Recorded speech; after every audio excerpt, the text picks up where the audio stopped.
करने से मनुष्य अमीर बनता है। एक एक कण इकट्ठा करने पर मनुष्य अमीर बनता है और एक एक कण बांटने पर मनुष्य अमर बनता है। हमारे ग्रंथों में एक ही बात को बार बार दोहराया गया है, एक ही बात को बार बार दोहराया गया है। गीता के श्लोक हो, भागवत के श्लोक हो या रामायण की चौपाइयां हो, हर चौपाई ईश्वर की तरफ जाने को कह रही है। कोई भी चौपाई हो, कोई भी श्लोक हो, वो संसार में जाने को नहीं कह रहा। गुरु वशिष्ठ योग एक ग्रंथ है। गुरु वशिष्ठ योग ग्रंथ में गुरु वशिष्ठ भगवान राम को ज्ञान दे रहे हैं। तो ज्ञान देते समय भगवान को गुरु वशिष्ठ जी कहते हैं कि राम, तुम अपने जीवन में 4 चीज धारण करके रखना, या 4 चीज धारण करते रहना। पहला, ज्ञान अर्जित करते रहना, ज्ञान अर्जन करना कभी बंद मत करना। दूसरा बोले हैं कि अपनी इंद्रियों को बस में रखना, इंद्रियों और मन को। तीसरा, अपने अंदर करुणा का भाव रखना। और चौथा बोले हैं कि सत्संग जीवन में हमेशा करते रहना। यदि ज्ञान अर्जन होना बंद हो जाए, इंद्रियां बस में न हो, या करुणा का भाव मान लो कि समाप्त भी हो जाए, ये 3 चीज भले समाप्त हो जाए, छोड़ देना, लेकिन अपने जीवन में सत्संग कभी मत छोड़ो। क्योंकि सत्संग करते रहोगे तो ये गई हुई चीजें फिर वापस अपने आप आ जाए। ये सत्संग का महत्व भगवान गुरु वशिष्ठ जी बताएं। गुरु वशिष्ठ जी आगे कहते हैं कि राम, विषयों का स्पर्श होना बुरी बात नहीं, इंद्रियों का विषयों से स्पर्श होना बुरी बात नहीं है, लेकिन किसी भी विषय का चित्त पे छाप पड़ जाना बुरी बात है। क्योंकि जैसे किसी भी विषय का चित्त पे छाप जब पड़ जाता है तो मनुष्य उसका बार बार चिंतन करने लगता है, और चिंतन करने से प्राप्ति की इच्छा जगती है, और कामना में विघ्न पड़ने से क्रोध उत्पन्न होता है, गीता में बताया ही गया है। अर्थात मनुष्य का पतन तक हो जाता है। तो गुरु वशिष्ठ जी भगवान राम को समझा रहे हैं कि कभी भी विषयों का चित्त अपने विषयों का जो चित्त छाप है वो अपने चित्त पे मत पड़ने देना। इंद्रियां देखें तुरंत उसको अपने चित्त से निकाल देना, परमानेंट अपने चित्त पे उसका छाप मत पड़ना। छाप पड़ जाना ही खतरनाक। आगे सुखदेव मुनि भागवत में कहते हैं कि परीक्षित, जिस घर में भगवान का कीर्तन भजन नहीं होता है, पूछना प्रसंग में बोले हैं, जिस घर में भगवान का कीर्तन भजन नहीं होता है, भक्ति नहीं होती है, उस घर में पूतना जैसी राक्षसी ही नृत्य करती रहती है, अशांति मचाए रखती है। गुरु वशिष्ठ सुखदेव मुनि आगे कहते हैं कि परीक्षित, जिस घर में कभी भगवान के संत या भक्त न आते हो, या संतों भक्तों का चरणों का जल न छीटा जाता हो, वह धनवान का घर होने पर भी वह कैसा वृक्ष है जिस पर केवल सर्प ही रहते। अर्थात सत्संग और भक्ति का महत्व क्या है, ये हमारे ग्रंथों में बताया गया, और इसी के द्वारा भगवत प्राप्ति हो सकती है। और संसार का भ्रम पे थोड़ा सा हम लोग विचार कर लें। संसार जो है एक भ्रम ही है, या ईश्वर का प्रतिबिंब है जो हमारे चित्त में सत्य बनकर बैठ गया। जैसे रात के समय हो, भागवत में समझाया गया, जैसे रात का समय हो, आप कहीं जा रहे हो और रास्ते में आपको एक बड़ी सी रस्सी दिखाई दी, या एक रस्सी दिखाई दी, आपके दूर से देखने पर वो सर्प जैसा लगा, और वो रस्सी का जो भ्रम है वो आपके चित्त में सर्प के रूप में प्रतिष्ठित हो गया है, बैठ गया है। अब आप भयभीत हो रहे हैं उससे, कभी कभी हवा भी चल रही है तो रस्सी हिल डुल रही है, तो और कंफर्म हो जा रहा है कि नहीं ये सर्प ही है। अब उस भय से रात भर आप वहीं बैठे रहे, बैठे बैठे भयभीत होते रहे, दुनिया भर की कल्पना करते रहे, दुख पाते रहे। जैसे ही सूर्योदय हुआ और आपकी नजर उस रस्सी पे गई, तो देख के आपको आश्चर्य हुआ कि तो रस्सी है, मैं इससे बेकार का भयभीत हो रहा था। अर्थात वो रस्सी का सर्प होने का जो भ्रम चित्त में बैठा हुआ था, वो सूर्योदय होने पर वो भ्रम निकला है। सर्प का जब भ्रम निकला है, और रस्सी का सत्य का जब सत्य प्रतिष्ठित जब चित्त में हो गई है, तो वो रज्जू का भय, रस्सी का भय जो है आपके लिए समाप्त हो गया है।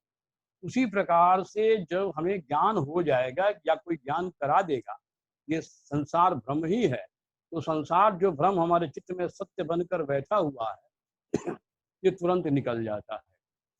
दूसरा, हमारा जब तक संसार से मोह बना हुआ है तब तक हमारा संसार से संपर्क रहेगा ही और सुख दुख हम पाते रहेंगे।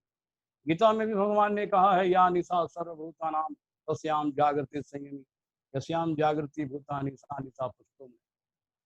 यह संसार मोह रूपी निद्रा में सारे प्राणी सो रहे हैं और जहां अहम और मम आता है, अहम मम का मतलब होता है मैं और मेरा, मैं और मेरा जहां हमारे अंदर आता है वहीं पर ममत्व उत्पन्न होता है, मोह उत्पन्न होता है, मोह से अभिमान उत्पन्न होता है, अभिमान से काम और लोभ, ये दो उत्पन्न होते हैं और ये कहाँ जाकर ठहरते हैं, भगवान कहते हैं कि मैं भी नहीं जानता, तुम्हारा ये काम और लोभ कहाँ जाके रुकता है इसकी कोई सीमा नहीं। आगे हमारे अज्ञान को भगवान कहते हैं, तुम्हारे अज्ञान को मैं भी नहीं डिगा सकता हूँ क्योंकि तुम्हारा स्थापित किया हुआ अज्ञान है, मेरा दिया हुआ नहीं है कि मैं इसको दूर कर सकता हूँ। तो अहम और मम से बचना चाहिए, मैं और मेरा से बचना, इसी से राग द्वेष भी उत्पन्न होता है। किसी का यदि कहीं पे राग हो और कहीं पे द्वेष हो तो कभी न्याय नहीं कर सकता। जैसे मान लीजिए कि अपने पुत्र में हमारा राग है, कहीं पुत्र हमारा गलती करके भी आया है तब भी हम अपने पुत्र का ही पक्ष लेंगे क्योंकि राग है हमारा। ये राग द्वेष हमें बंधन में डालने वाला है। गीता में भगवान ने स्पष्ट कहा है कि गेह स नित सन्यासी, गेह स नित सन्यासी न द्वेष्टि न कांक्षति निर्द्वंदो ही महाबाहो सुखम बंधात प्रमुचित। भगवान कहते हैं कि जो न किसी से द्वेष करता है न किसी की आकांक्षा ही करता है वह सदा सन्यासी ही समझने योग्य है। अर्जुन, राग द्वेष से छुपा हुआ वह महापुरुष सुखपूर्वक संसार बंधन से मुक्त हो जाता है। गीता में भगवान कहते हैं कि अर्जुन, मुझे बंधन में नहीं पड़ना पड़ता है और तुम्हें बंधन में पड़ना पड़ता है, उसका केवल एक कारण है। कारण ये है, गीता में स्पष्ट भगवान समझाते हैं कि नमाम कर्माणि लिम्पति न मे कर्म फले स्पृहा इतमाम योगी जानन्ति कर्म भिन्न शब्द। भगवान कहते हैं कि मुझे अपने किसी भी कर्म के फल में कोई स्पृहा नहीं, मैं अपने कर्म के किसी भी कर्म के फल को भोगना नहीं चाहता, फल चाहने की इच्छा ही मेरे अंदर नहीं, इसीलिए मुझे बंधन में नहीं पड़ना पड़ता है। जैसे मान लीजिए कि आप खेती किए हैं, वहां से फसल काट के लाए हैं, फसल में कुछ खाए हैं, कुछ उस बीज को रख दिए हैं, फिर उस बीज को आप बो रहे हैं, तो बार बार ये काटने की और बोने की प्रक्रिया चालू है, अर्थात बंधन की प्रक्रिया चालू है। लेकिन यदि हम जमीन में पड़े हुए फसल को वैसे का वैसे ही छोड़ देते हैं तो वो नष्ट हो जाता है, फिर वो बोने के काम में नहीं। या उस बीज को हम तल दें, भून दें, तो बीज में जो अंकुरन होने की जो क्षमता है वो समाप्त हो जाती है। गीता में भगवान ने, देखिए भगवान, ये सारी जो ग्रंथ हैं भगवान का गुणगान है और ये गुणगान करने से ही भगवान भी प्रसन्न होते हैं और जल्दी हम पे कृपा करते हैं। गीता में भगवान ने स्पष्ट कहा है कि वेदा हम संतितानि वर्तमानानि चार्जुन भविष्याणि च भूतानि माम तु वेदन कथन। भगवान कहते हैं अर्जुन, पूर्व काल में जितने भी जीव हुए हैं, वर्तमान में जितने हैं और भविष्य में जितने होंगे, उन सबों को मैं जानता हूँ, लेकिन कोई भी मुझे श्रद्धा भक्ति रहित मुझे नहीं जान सकता। जिसके अंदर अत्यंत श्रद्धा हो और अत्यंत भक्ति हो वही मुझे जान सकता है। गीता में भगवान ने भी कहा है, योग संन्यस्त कर्माणम ज्ञान संचिन संशयम आत्मवंतम न कर्माणि निबदंती धनंजय। भगवान कहते हैं जिसने कर्म योग की विधि से समस्त कर्मों को परमात्मा में अर्पण कर दिया है और ज्ञान के द्वारा सारे संशय को छिन्न भिन्न कर दिया है, ऐसे बस में अंतःकरण को बस में किए हुए साधक के कर्म उसे बांधते नहीं।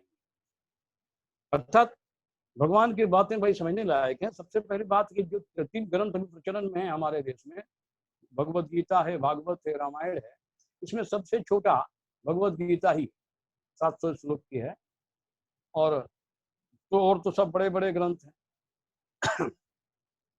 और शिव पुराण है, वो कभी कभी लोग करते हैं, कोई कोई ऐसे संत हैं जो शिव पुराण करते हैं। गरुड़ पुराण को सूक्त घर में किया जाता है।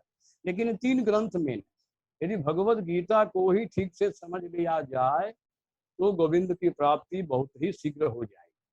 इसलिए भगवत गीता की बातों को ध्यान से समझने का प्रयास करना है। सत्संग का महत्व क्या है ये भगवान भागवत में भी बताएं, सत्संग से लाभ क्या होता है। इसलिए न भी मन लगे, इस कोई भी प्राणी संसार का हो, न भी मन लगे, कितना भी घोर विषय हो, तब भी उसे सत्संग में बैठना चाहिए। प्रतिदिन, क्योंकि सत्संग बैठने से कभी न कभी उसके चित्त में कोई बात पड़ेगी और वो भक्ति में लग सकता है। लेकिन अगर सत्संग में बैठता ही नहीं तो उसका स्वभाव बदलने का कोई प्रश्न नहीं, क्योंकि किसी का भी आज तक परिवर्तन आया है तो सत्संग में ही आया है, चाहे वो वाल्मीकि जी का ले लीजिए या अंगुलीमाल जी का ले लीजिए। गौतम बुद्ध के समय का अंगुलीमाल का डाकू था, वो आप लोग जानते ही हैं। आप लोग तो बहुत इसे सत्संग कर रहे हैं तो आप लोग को तो कुछ बताना नहीं है, और चूंकि भगवत चर्चा करनी है इसलिए कर रहा हूं। भागवत में भगवान स्पष्ट कहते हैं कि सत्संग लब्धया भक्त्या महिमां स उपासिता स वै में दर्शितम सद्भिरंजसा विन्दते फलम। भगवान कहते हैं कि भक्ति की प्राप्ति सत्संग से ही होती है, और जिसे भक्ति प्राप्त हो जाती है वो मेरी उपासना करता है, मेरी भक्ति करता है, फिर वह मेरे सानिध्य का अनुभव करता है, मेरे संग का अनुभव करता है, उसका चित्त शुद्ध हो जाता है, और फिर मेरे संतों और भक्तों के मार्ग का अनुसरण करके मेरे परम पद को या मेरे स्वरूप को प्राप्त हो जाता है। ये भगवान स्वरूप प्राप्ति का मतलब ये हुआ कि जैसे नरसिंह अवतार में भगवान ने कहा है कि वर मांगो प्रहलाद, मैं बहुत प्रसन्न हूँ। प्रहलाद ने कहा है कि प्रभु आप कहते हैं वर मांगो, ये वर तो व्यापारियों का काम है, लेन देन, हमने आपकी भक्ति की और आप हमें देकर चले गए। तो भगवान ने फिर कहा कि अच्छा चलो कुछ तो वर मांगो। तो प्रहलाद जी ने देखा कि भगवान जिद कर रहे हैं तो कुछ मांगना पड़ेगा, तो उन्होंने कहा कि प्रभु मेरी बुद्धि को ऐसा बना दीजिए इसमें कुछ मांगने की कामना ही नहीं। आगे प्रहलाद जी ये भी कहते हैं कि जैसे किसी के अंदर कामना जगते ही उसका यश, कीर्ति, आय, संपत्ति, कई चीजें जो हैं उसकी नष्ट हो जाती हैं, धर्म सब के सब उसके नष्ट हो जाते हैं। भगवान ने सोचा कि ये तो बहुत बड़ा ज्ञानी है भाई, कुछ मांगेगा नहीं। तब भी भगवान ने कहा कि ठीक है तुम अपने पिता का आसन ग्रहण करो। उसने कहा नहीं, ये तो असुर का आसन है, अगर मैं ग्रहण करूंगा तो मेरे अंदर वो बुद्धि आ सकती है। तो भगवान ने कहा ठीक है मैं पहले बैठ जाता हूँ, उसके बाद उचित हो जाएगा, उसके बाद तुम। एक चीज प्रहलाद ने मांगा है, वो हम लोगों के काम की चीज। प्रहलाद जी ने कहा कि प्रभु अब एक चीज मांगता हूँ, ये जो मेरे पिताजी पड़े हुए हैं ये नरक में ना जाए। भगवान ने वहां डांटा। भगवान ने कहा कि मूर्ख, जिस घर में एक भी भक्ति करता है मनुष्य, एक भी भक्त निकलता है, उसकी 21 पीढ़ियां तर जाती, 21 पीढ़ियां बैकुंठ में जाती, 7 मातृकुल की, 7 पितृकुल की और 7 ससुराल कुल। तो कहने का मतलब है कि एक आदमी की भक्ति करने से 21 पीढ़ियां जो हैं वो तर रही। भागवत का जो अंतिम कंक्लूजन है वो भगवान कह रहे हैं, पहले तो उन्होंने कहा है कि तस्माद मद भक्ति युक्त, एक ही बात को बार बार दोहराना है भगवान। अच्छा दूसरी बात ये समझ लीजिए कि सांसारिक जो किताबें हैं किसी बड़े लेखक के द्वारा लिखी हुई, तो उसको एक बार आप पढ़ लीजिए तो दोबारा पढ़ने की इच्छा नहीं। लेकिन भगवत गीता, भागवत, रामायण ऐसे ग्रंथ हैं जीवन भर पढ़ते रहिए, इसके रस समाप्त नहीं होते, हमेशा नयापन बना रहता, हमेशा नवीन बना रहता। तो भगवान कहते हैं कि तस्माद मद भक्ति युक्त योगिनो भय मदात्मना न ज्ञानम न च वैराग्यम प्राय श्रेयो भविष्य। भगवान कहते हैं कि जो योगी मेरे भक्ति से युक्त है और मेरे चिंतन में हमेशा रहता है, उसके लिए ज्ञान और वैराग की आवश्यकता ही नहीं है, उसका कल्याण तो भक्ति के द्वारा ही हो जाता है। भगवान ने हम लोगों के लिए तो यहाँ तक कह दिया है कि ज्ञात्वा ज्ञात्वा थे भय माम यावान यादृश्यास्मि भजन्ति नन्य भावन ते में भक्तमा मता। भगवान कहते हैं कि मैं कौन हूँ, कैसा हूँ, कितना बड़ा हूँ, ये जाने बिना भी कोई मेरी भक्ति करता है तो वो मेरा परम भक्त। और फाइनल कंक्लूजन भागवत का ये है, भगवान कहते हैं कि तस्मात् निग्रहाण मनोधिया, तस्मात् निग्रहाण मनोधिया। भगवान कहते हैं कि सारे शास्त्रों का भक्ति का कंक्लूजन ये है कि तुम्हारा चित्त मुझ में लग के स्थिर हो जाए। तो जब हम ईश्वर की चिंता हमारी बढ़ेगी उसी समय संसार का चिंतन घटेगा। अब जैसे जैसे हमारी ईश्वर का चिंतन एक समय ऐसा आ जाएगा कि हमेशा भगवान का ही चिंतन होता रहेगा, उस समय संसार का चिंतन ही दुख, मन जहां भी जाएगा दुख लेके आए। इंद्रियों का जहां तक, मन का जहां तक मार्केट है, बाजार है, वहां तक दुख ही दुख है। अब हम थोड़े रामायण में आते हैं। रामायण में एक छोटा सा प्रसंग है, समय कम है, छोटा सा प्रसंग है कि विभीषण जी भगवान को रावण को समझाते हैं कि नाथ देह प्रभु कौन वै देहि भजिए राम बिन हेतु सने। कहते हैं कि सीता जी को लौटा दो भ्राता, और भगवान का निष्काम भक्ति, यह भी निष्काम भक्ति करने को कह रहे हैं। निष्काम भक्ति में लाभ क्या होता है कि निष्काम भक्ति में भक्त जो है, मनुष्य जो है, तेजी से भगवान की तरफ बढ़ता है। सकाम भक्ति में क्या होगा कि अगर कोई कामना पूरी नहीं होगी तो फिर हमारी भक्ति थोड़ी डाउन हो जाएगी, तो उसमें गिरते पड़ते बहुत समय लगता है। निष्काम भक्ति में आप तेजी से आगे बढ़ सकते हैं। तो कहते हैं कि नाथ देह प्रभु को वैदेही भजी राम बिन हेतु सने ही। वैदेही जी को लौटा दीजिए और भगवान की निष्काम भक्ति कीजिए। और विभीषण जी कहते हैं शरण गए प्रभु ताहु न त्यागा विश्व द्रोह अग जही लागा। संसार का द्रोह करने का, सारे संसार के द्रोह करने का भी पाप यदि किसी को लगा हो तो भगवान उसका त्याग नहीं करते हैं, भगवान अपने शरण में ले लेते हैं। अब ये बात रावण को ऐसी अच्छी कैसे लगेगी? तो रावण कहते हैं मम पुर रही तपसी पर प्रीति सठ मिल जाई थी नहु करनी थी। मेरे दरबार में रहते हो, मेरा खाते हो और उन तपस्वियों का गुणगान करते हो, उन्हीं की नीति का बखान करते हो। अस्त कही की चरण प्रहारा अनुज गए पो बार ही बारा।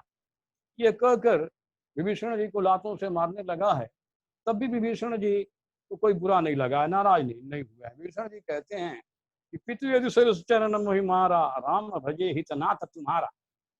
कहते हैं कि हे प्रभु आप पिता के समान हैं, मुझे मारे कोई बात नहीं है, लेकिन भगवान राम की निष्काम भक्ति करने में ही आपका कल्याण। भगवान शंकर कहते हैं उमा संतन की यही बड़ाई मंद करत जो करई भलाई। कहते हैं कि उमा हे पार्वती संतों की महिमा जरा देखो, इनकी जो बुराई करते हैं वो उनकी भलाई ही करता है, संत बदले में उनका भला ही चाहता है, भला ही करता है। इस बात को काकभूषुंडी जी ने भी रामायण में कहा है कि संतों के बारे में कि पर उपकार वचन मन काया संत सज सुखाव खगराया। मन से, वाणी से, शरीर से वो दूसरे के परोपकार में ही हमेशा लगे रहते हैं। गरुड़ जी आगे कंत कहते हैं कि संत सहाही पर दुख हेतु लागी पर दुख हेतु असंत या भाई। दूसरे के दुख दूर करने के लिए नाना प्रकार के संत कष्ट सहते रहते हैं, लेकिन जो असंत होते हैं, दुष्ट होते हैं, वो दूसरे को दुख देने में ही अपना सुख अनुभव करते हैं। और काकभूषुंडी जी कहते हैं कि भुर्ज तरु सम संत कृपाला भुर्ज तरु सम संत कृपाला परहित नित सही विपत्ति विशाल। एक फल लगे हुए वृक्ष के समान होता है, और जैसे वृक्ष पर लाठी ढेला बच्चे मारते हैं मगर वृक्ष फल ही देता है, संत भी वैसे ही। तो वहां रावण जब मार के चला गया है तो वहां गोस्वामी जी बड़ा सुंदर चौपाई लिखे हैं। कहते हैं कि रावण जब ही विभीषण त्यागा तब ही विभव बिन भय हुआ भागा। जैसे ही विभीषण का त्याग कर दिया है उसके मस्तक पर विनाश का ठप्पा लग गया है, वो अभागा हो गया, कोई अब उसको बचाने वाला नहीं रह गया। एक बात और मैं कह दूं फिर समाप्त करूंगा कि युधिष्ठिर पांडवों के पक्ष में धर्म के अवतार थे, धर्मराज थे, और कौरवों के पक्ष में विदुर जी भी धर्म के अवतार थे। तो एक तरफ युधिष्ठिर की बात मानकर सभी भाई चल रहे हैं, अर्थात धर्म के अनुसार चला जा रहा है, धर्म के अनुकूल चला जा रहा है, और एक तरफ विदुर जी धर्म के अवतार हैं मगर विदुर जी की बात को कोई सुन नहीं रहा, अर्थात उस तरफ धर्म को अपने हिसाब से चलाया जा रहा है। तो कोई भी धर्म को जब अपने हिसाब से चलाएगा तो उसका विनाश एकदम कन्फर्म है, और कोई धर्म के अनुसार चलेगा तो वेदों में कहा गया है कि धर्मो रक्षति रक्षिता। जो धर्म की रक्षा करता है तो विपत्ति पड़ने पर धर्म उसकी रक्षा कर लेता है। इसी के साथ आज का प्रवचन समाप्त। आप लोगों को प्रणाम, राधे राधे।